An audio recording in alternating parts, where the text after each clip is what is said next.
உள்ளூர்ல இருந்து இப்போ உலக மார்க்கெட். நேந்திர சிப்ஸை வச்சு 100 கோடி பிசினஸ்.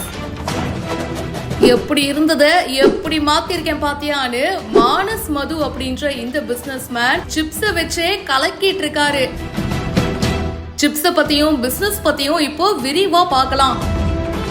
நம்ம கேரளாக்கு யாராச்சும் போயிருக்காங்க அப்படின்னு நமக்கு தெரிஞ்சாலோ இல்லைன்னா நம்ம ஃப்ரெண்ட்ஸ் யாராச்சும் கேரளால இருந்தாலோ அவங்க கிட்ட சொல்ற முதல் விஷயம், ஒழுங்கு மரியாதையா வரும்போது அந்த நேந்திர சிப்ஸை வாங்கிட்டு வா அப்படின்னு சொல்லுவோம். அந்த அளவுக்கு அந்த எல்லோ கலர் சிப்ஸ் நிறைய பேருக்கு ரொம்ப பிடிக்குங்க. என்னப்பா நம்ம ஊரு சிப்ஸ்னா உள்ளூர்ல மட்டும்தான் விற்கணுமா என்ன, அதை உலக மார்க்கெட்டுக்கு நான் மாத்துறேன்னு அதை வச்சு இப்போ கோடி கணக்குல பிசினஸ் பண்றாருங்க இவரு.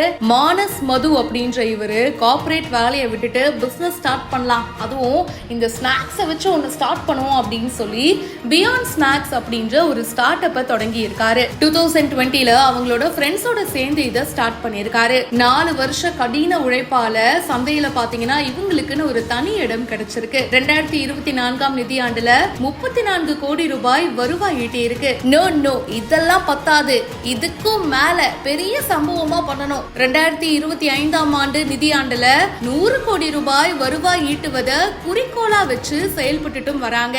இந்த சிப்ஸ் நம்ம உள்ளூர்ல ஃபேமஸ் தாங்க.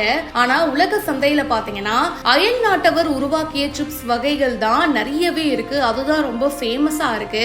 அந்த இடத்த இந்த நேந்திர சிப்ஸும் பிடிக்கணும் அப்படின்னு அதுக்கான மார்க்கெட்டை உருவாக்க திட்டம் போட்டிருக்காரு. சும்மா நேந்திர சிப்ஸ் மட்டும் இல்லங்க, அதுலயே பல வெரைட்டியா கொண்டு வந்திருக்காங்க.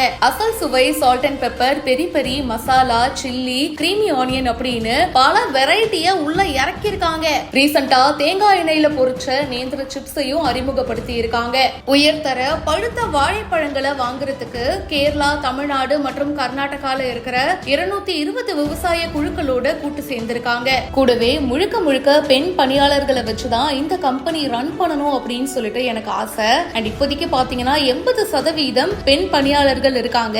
2026 ஆண்டுக்குள்ள 100% பெண் பணியாளர்களால நடத்தப்படும் அப்படின்னு சொல்லியிருக்காரு. சோ இந்த நேந்திர சிப்ஸ் பாத்தீங்கன்னா இப்ப இந்தியா மட்டும் இல்லாம America, England, Mauritius, Singapore, Canada, Australia, New Zealand, Qatar, Kuwait, Sweden, Dubai, Thailand மற்றும் மலேசியா அப்படின்னு 15 நாடுகளுக்கும் இப்போ ஏற்றுமதி பண்றாங்க. சாதாரணமா இருந்த நேந்திர சிப்ஸ் இன்னைக்கு உலக மார்க்கெட் வரைக்கும் இவரு கொண்டு போயிருக்காரு. ஸ்டார்ட் அப் பிசினஸ் கரெக்டா பிளான் பண்ணி பண்ணோம்னா கண்டிப்பா வெற்றி தான் அப்படின்றதுக்கு இவரு ஒரு பெஸ்ட் எக்ஸாம்பிள். இத பத்தி உங்களுடைய கருத்துக்களை ஷேர் பண்ணுங்க. இப்பவே ஃபாலோ பண்ணுங்க.